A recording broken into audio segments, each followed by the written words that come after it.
guys! Welcome back! Nandito po kami sa School ng Bisaya at nagsulat na ako ng kanilang enrollment record. Yung dalawa, nag-assessment. Natutuwa ako kasi nagbibilang si Pia, tapos kasama yung paa niya.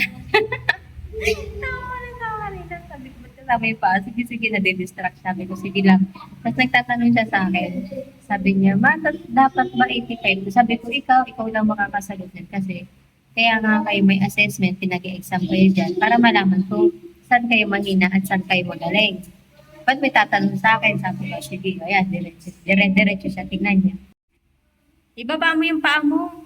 Para kang nasa bahay.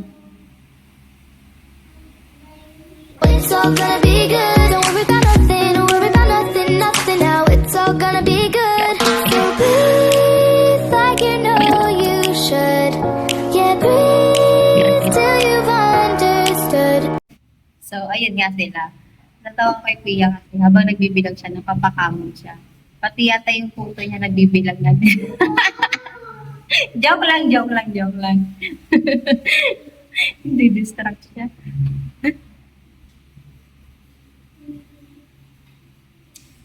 Tamo yung isa, nakataas pa talaga yung paa. Sige na, okay lang. Sige na, wag na.